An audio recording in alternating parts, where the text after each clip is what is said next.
Hello, welcome to Temple Talk. Before we begin, I need to mention a few things. Firstly, I am not an official representative of the Church of Jesus Christ of Latter day Saints, nor am I sponsored by them. I'm doing this on my own time and on my own dime. Secondly, every resource I use to create each episode are all publicly available material approved by the Church of Jesus Christ of Latter day Saints, and I will always include links in each episode description. Lastly, if you'd like to learn more about our beliefs regarding the temple and all things, I will also include a link to the website churchofjesuschrist.org in the episode description. Thanks for tuning in, and now for the Hello, welcome to Temple Talk. Before we begin, I need to mention a few things. Firstly, I am not an official representative of the Church of Jesus Christ of Latter day Saints, nor am I sponsored by them. I'm doing this on my own time and on my own dime. Secondly, every resource I use to create each episode are all publicly available material approved by the Church of Jesus Christ of Latter day Saints, and I will always include links in each episode description. Lastly, if you'd like to learn more about our beliefs regarding the temple and all things, I will also include a link to the website churchofjesuschrist.org in the episode description. Thanks for tuning in, and now for the episode.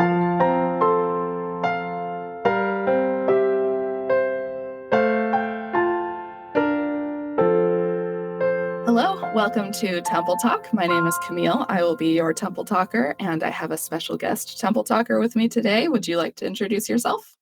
Sure. My name is Paula, and I'm happy to be here to talk about the temple during phase two. During the COVID lockdown in 2020, the temples had very specific phases of reopening slowly and safely with a lot of the guidelines and restrictions. Phase one was basically living sealings only, so couples that were going to be sealed for time and all eternity in marriage were able to come by appointment, and just a very few select members of friends or family were able to be there. Very few temple workers as well. I know the temple president, the matron, people in the temple presidency and their wives were able to be there to help out with that. Phase two, which is when Paula and I got to serve, was really for living ordinances, which included endowments as well. And they had to be, spaced apart in terms of seating. It was by appointment only, and someone had to be receiving their endowment to be able to go. And their friends and family could be there to support them, but limited numbers. Then there was phase 2B, which included baptisms that were there, proxy baptisms. So the baptistry was open for small groups, and they were trying to encourage youth to come by appointment to do baptisms and confirmations. Phase 3 was when all of the ordinances of the temple were allowed and available, but you had to be wearing a mask and by appointment only. And again, limited numbers of people that could be there. And then phase 4 was pretty much returning to normal operations. They had an appointment system in place, and it started out that you really couldn't do any work in the temple without an appointment. That has eased up a little bit, although I would say that the appointments is the standard now of temple work. But if you're able to just come and want to do any ordinances, we definitely accommodate all of them who are able to do that. So that's kind of how the temple reopened slowly from a limited capacity all the way back to normal operations. Yeah, Paula and I got to serve together in the Houston temple, and I thought this would be a fun little insight into what it was like. Not a lot of people really got to serve during phase 2. It was very limited capacity, and there was, we only had about 2 sisters on each shift outside of the temple president and the matron, and then 2 brothers per shift. So it was a really unique time, and I don't know if we'll be serving like it again anytime soon. I hope not, but I just thought we'd kind of share some of our insights towards that. And feel free to interject anything you want, Paula. Okay, thank you. Thank you. First thing I kind of want to talk about is what your call was like serving during phase 2. Do you remember getting that call? Do you remember any feelings that you had about it in particular? I think they tried to call the younger temple workers to serve during phase two so that we wouldn't put older temple workers at risk to catching COVID. It makes So I sense. believe they asked the younger people to do it. And since Fred and I were still considered younger, we were asked to help serve. And so we were happy to do so. Like you said, we weren't able to go to the temple for ourselves. And so it was nice to still be able to serve there. Absolutely. Plus, you're also a bit of a temple expert, you and your husband. Do you mind if I ask how long you've been serving in the temple? We served in the temple for over 5 years. We got called on a mission to go to Japan, and so we were preparing actually for our mission during that phase two. That's so awesome. My call was a little bit of an answer to prayers. I remember very clearly September of 2020, my birthday was coming up, and I had two birthday wishes for the Lord, but also just in my life. I really wanted to be released as the Relief Study president of the singles ward because I had done it for 2 years and I was burned out. And also, I really wanted to serve in the temple again. And I didn't see how either of those were going to happen anytime soon. And on my birthday, the bishop called me in and said, "Hey, we're ready to release you. We have the next Relief Society president all lined up, so this will be your last week." So birthday wish number one, that was great. And I was very happy. I was very relieved. And then that same evening on my birthday, I got a call from our temple president, and he said, "Hey, we're opening up for operations for phase two, and we would love if you would come and be a temple worker on Saturdays in the limited capacity." And so second birthday wish came true, same day. It was really exciting. And I do remember they asked me, they said, "Are you a little bit worried about if you do serve in the temple? Are you worried about germs, anything like that?" And I said, "I am a dental hygienist. I work in mouths for a living. I'm fine. Like if I'm going to get sick, it's from that. It's not serving in the temple." So that worked out. But yeah, it was actually like a dream come true. It was my wish to get to serve in the temple again. So it was exciting. And then when I found out I got to serve with you and your husband, I was even more delighted. That was really exciting for me. So yeah, it was really unique. Do you have any experiences that you kind of want to share? I guess we should, before we get into that, phase two during COVID was people that were coming to receive their own endowment with appointments, and they could bring a certain number of people with them.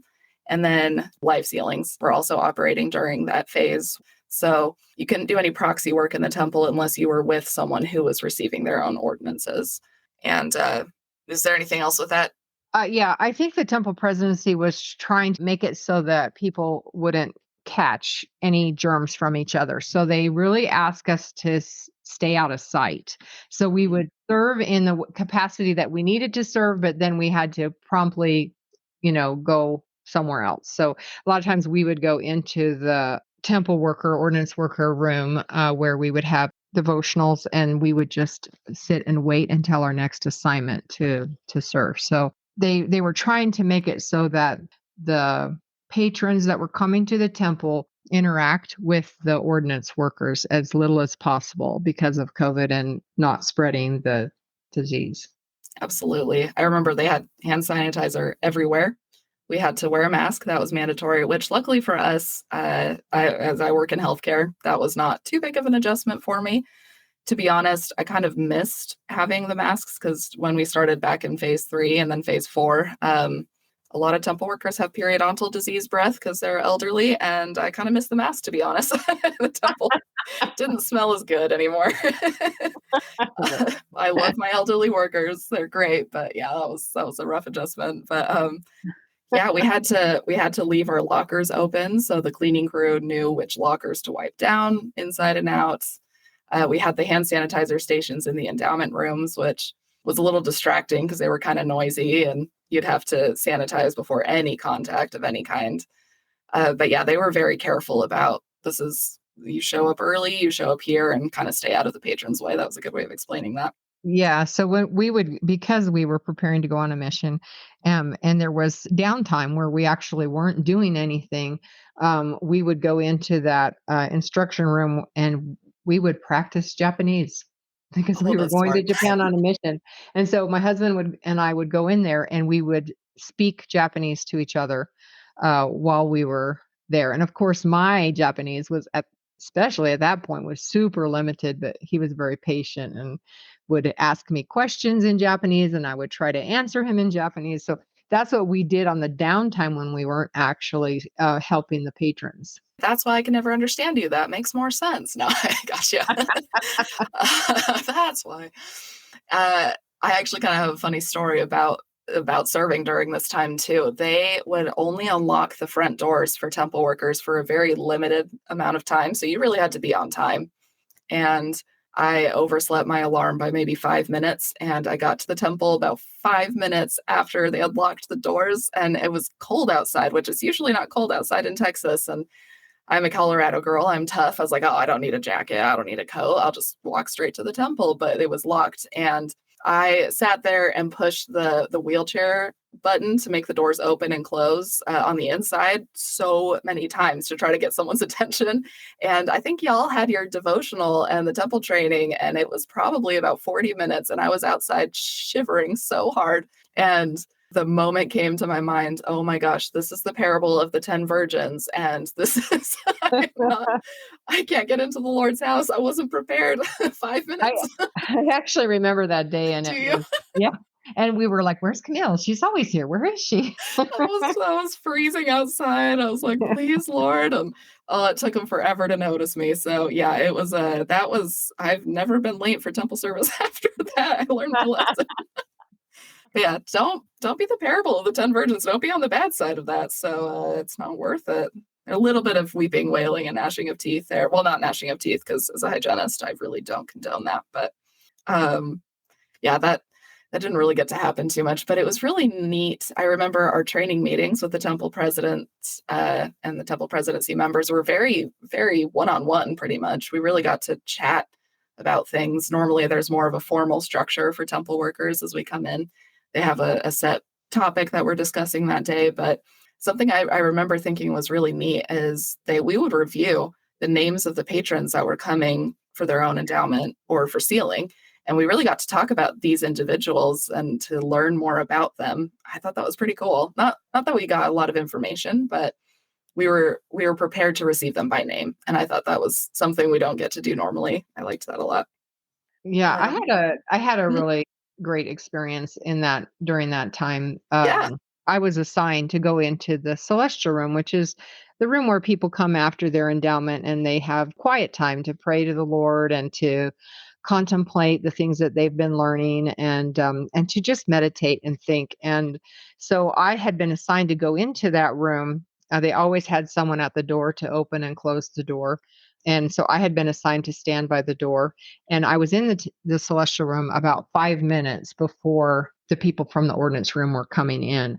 And I thought, I'm not wasting this time.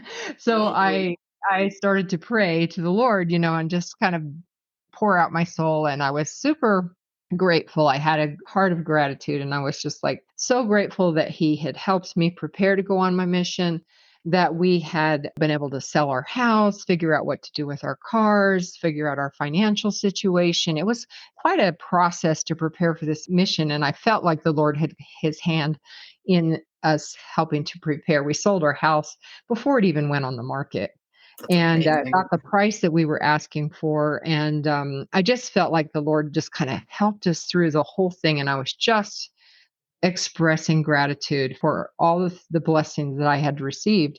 And I said, and Heavenly Father, I hope we get to go to Japan, because you remember this is during COVID, right? Mhm. Japan borders were closed. They were not open at all. And I said, I do hope we get to go to Japan. I'd done all this studying Japanese, and the words came to my mind very clearly: Paula, I wouldn't have inspired you 3 years ago to study Japanese if you weren't going to Japan. And it was just like such a beautiful answer, because I had anxiety that I had put all this effort, sold my house, got rid of my cars, and then wouldn't even see a realization of being able to go on a mission to Japan. And so it was such an answer to my prayers. And I felt really, it was a beautiful experience for me. And just kind of a backstory: 3 years prior to us being called on a mission, I was prompted one morning to start studying Japanese. We had been talking about we wanted to serve a mission, and the spirit came to me and said, Paula, the reason why you don't want to go to Japan on a mission is because you don't know the language. You might want to get on that. And Wow. I was just shocked. I'm like, what? Yeah. So from that point on, from that 3 years before the mission, I started studying Japanese. I would listen to it going back and forth to work. I had about a 30-minute drive, and I would listen going back and forth to work. And so then when we got our actual call, then I actually got a teacher, and got studying even more intently. prior to going to Japan. But I had put a ton of effort into it, and I just because of COVID, I'm just like, we're not going to be able to go. We're just going to not get to go. And so that answer to that prayer in that instant where I was in the celestial room by myself for only 5 minutes, which rarely happens. There's always other people there. Mhm. And to have that communication with the Lord was really special to me. That's amazing. I didn't realize that story. I told anyone who would ask about you, I said, "You studied that language harder than I've seen anyone work on anything, period." I was so impressed at how many hours a day you dedicated to studying Japanese. That's a really cool story. I didn't know that. Yeah. How many months did you end up getting to serve in Japan? We served in Japan 12 months. So our mission was a 23-month mission, and we served 11 of those in Salt Lake City headquarters mission. And then we were able to go to Japan for the last year of the mission. Oh, it's So, amazing. I'm so and glad you got to go. it was awesome. I mean, Yeah. I was the mission secretary and health advisor because I'm a nurse, and my husband was the financial secretary, and it was awesome experience. And at the time, we were the only senior missionaries in the office, so we were kind of the do all for the president. So it really Wow. was a wonderful mission, but it started way before, and the temple was part of that preparation. It's amazing the way the Lord puts those opportunities in our paths and prepares us for what's ahead. That's amazing. I remember during my service that when you had all the patrons in the endowment session and they needed a brother and a sister to be in there, and there were no families being sealed that day, then you had the temple to yourself pretty much. And I remember trying really hard to stay awake some days because it was early and I would walk around the temple, but I would just be in awe of the fact that I got to be in the Lord's house at all, but also that it was so quiet, which every temple is quiet. We work so hard to keep it reverent, but I mean, that was the spot for revelation. Getting to be kind of having that entire house to yourself. That was an amazing experience, and I will definitely always remember those thoughts of inspiration that I had. Just enjoying the temple artwork, just getting to appreciate the temple in a way that I was always too busy before to notice, if that makes sense. Oh yeah. Prior to COVID, we served in the baptistry, my husband Mm, and I, and we were so busy. We would just it was like juggling balls trying to make it work so that everybody could do their baptisms and the baptistry would run smoothly. And so it was just like a total change between phase 2 and what it was right before we went into that new phase. Then it was just a lot of time to sit and think about things and pray and contemplate and study Japanese. absolutely. the, the trinity of things you want to do. I love it. Yeah, I didn't study Japanese as thoroughly, for sure, but something I kind of was thinking about when you were mentioning that heart of gratitude that you have. I think patrons are always so grateful to be at the temple, but you could see how excited people were to be in the temple after so long. Just the looks on their faces as we did some of the ordinances, you could feel how excited they were, and it kind of gave me a glimpse into probably the people whose names that we do the work for on behalf of that have passed away, how excited they are when we're able to do their work for them. And I just thought the heart of gratitude, the attitude of gratitude was really the name of the game to anyone who came to the temple, that they had longed to go, that you could see there was a hunger to be back there and to feel that peace.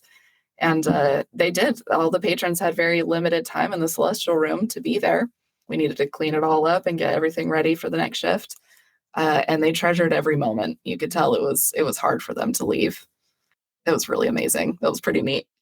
Yeah, I agree. The opportunity to go to the temple during that time was very limited, and so if you got invited to go, it was something very special. You put all of your other things in your life to the side just so you could do that because it was so rare to be able to go.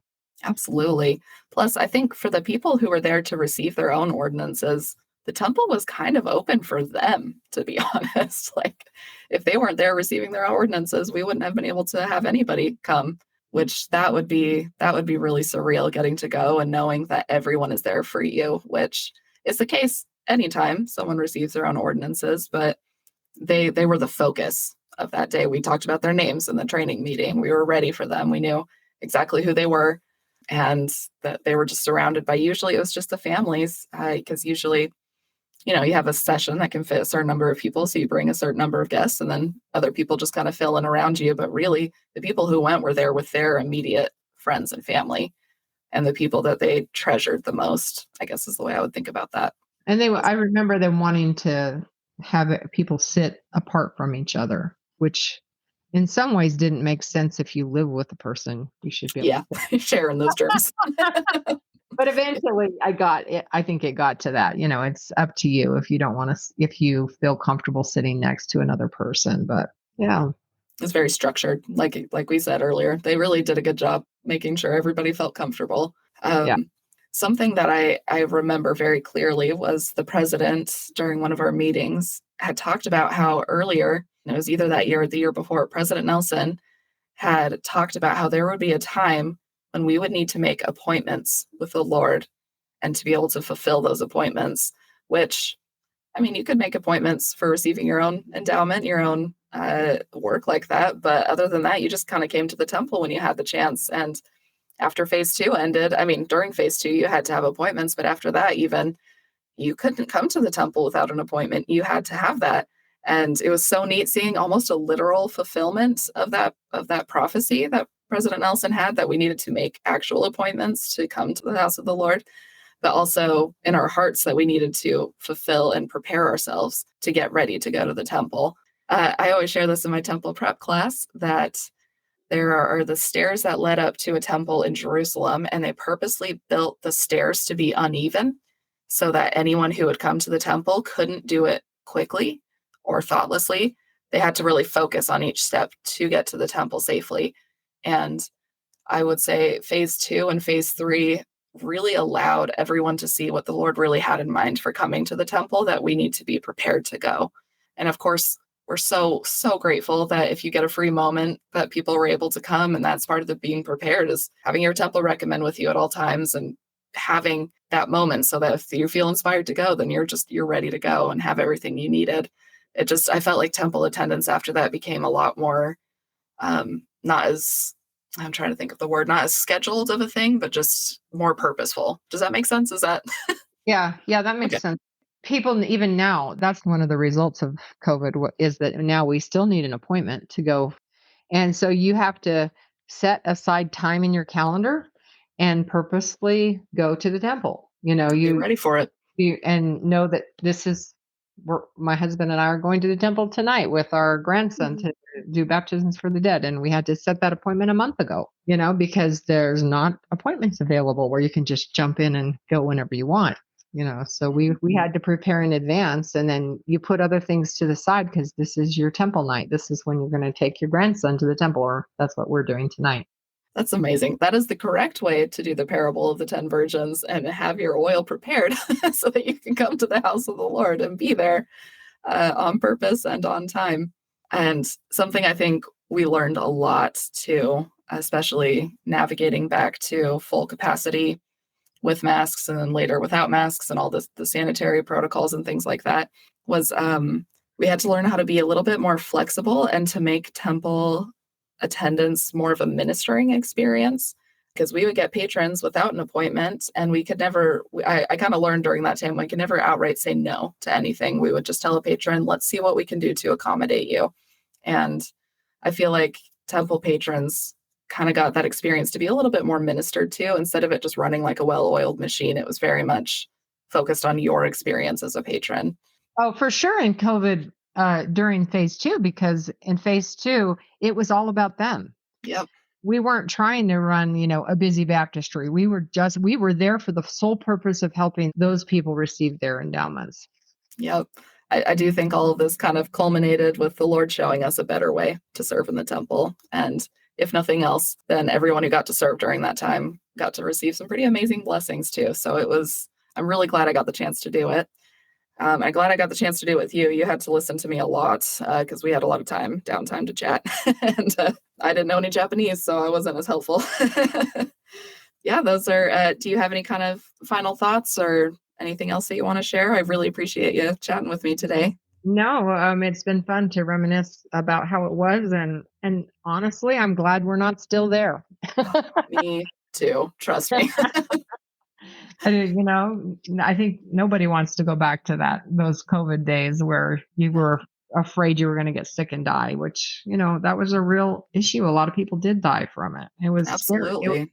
was frightening, you It know. was. Every day was a new not adventure, not always for the best, but it's crazy to think that it even happened. It doesn't feel like things feel like they're a little different now, but Yeah, well, we didn't get out of the mask scene too quickly because in Japan they're still wearing masks. oh, I didn't realize that. Yeah, Yeah, that so makes all sense. through the mission, anytime we were in any public place, we had to have a mask on. So Oof. that was one of the things that happened when we went on the mission to Japan.